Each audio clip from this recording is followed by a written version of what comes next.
Tired of studying physics longer, but want to learn physics in a few minutes? This video is for you. Hey guys, welcome to our quick physics tutorial wherein we will answer physics problems step by step.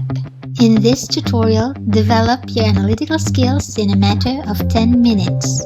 Improve your comprehension in physics concepts. Study at your own pace and study at your best convenient time. Please don't forget to hit the subscribe button below and click the bell for more updates. See you in a bit!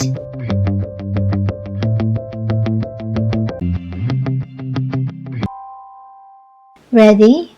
Let's begin.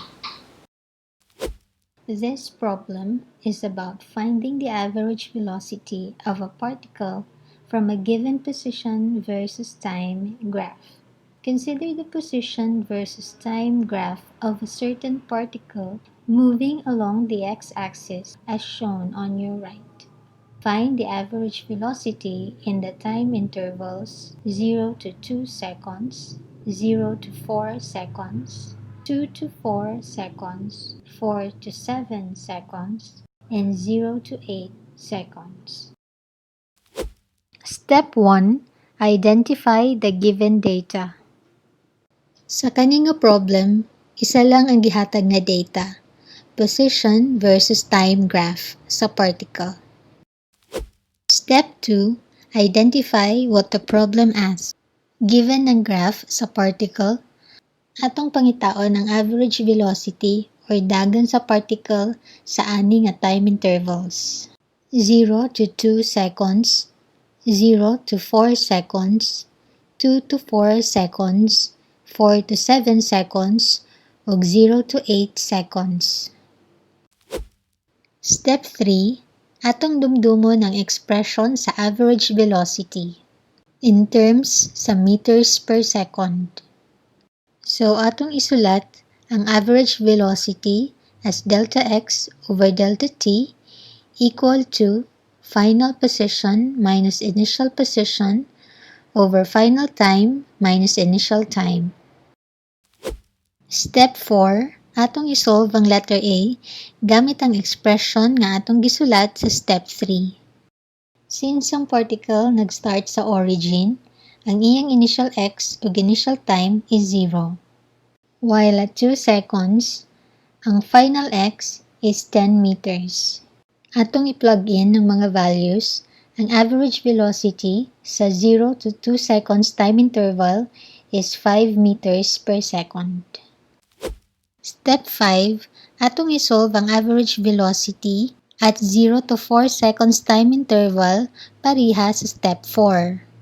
Again, ang initial x and time is 0 since ang particle nag-start sa origin. While at 4 seconds, ang final x is 5 meters. Atong i-plug in ang mga values, ang average velocity sa 0 to 4 seconds time interval is 1.2 meters per second. Step 6, atong isolve ang average velocity sa 2 to 4 seconds time interval pareha sa step 5. At 2 seconds, ang initial x is 10 meters. While at 4 seconds, ang final x is 5 meters. Atong i-plug in ang mga values, ang average velocity sa 2 to 4 seconds time interval is negative 2.5 meters per second. Buti pa sabot, nibalik sa iyang agi ang particle at 2.5 meters per second nga kakusgon. Step 7, atong isolve ang average velocity sa 4 to 7 seconds time interval pareha sa step 6. At 4 seconds initial time, ang x initial is 5 meters. While at 7 seconds final time, ang final x is negative 5 meters. Atong i-plug in ng mga values, ang average velocity sa 4 to 7 seconds time interval is negative 3.3 meters per second. Once again, nidagan ang particle sa opposite direction.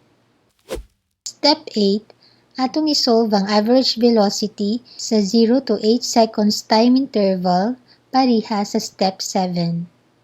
Since ang particle nag-start sa origin, ang initial x and time is 0, while at 8 seconds final time, ang x final is 0. Atong i-plug in ng mga values. Ang average velocity sa 0 to 8 seconds time interval is 0. Pero nganong naa may negative displacement? Simply put, imagine a marble moving forward and back horizontally. On your left is the given graph, and on your right is an illustration of the real event of a particle which both started and ended at the same time. Ang negative sign sa x indicates the backward or reverse direction sa particle, pero ang iyahang distance is always positive.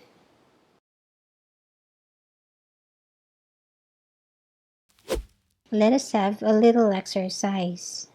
From the same graph, solve for the average velocity of a particle in time interval 2 to 5 seconds.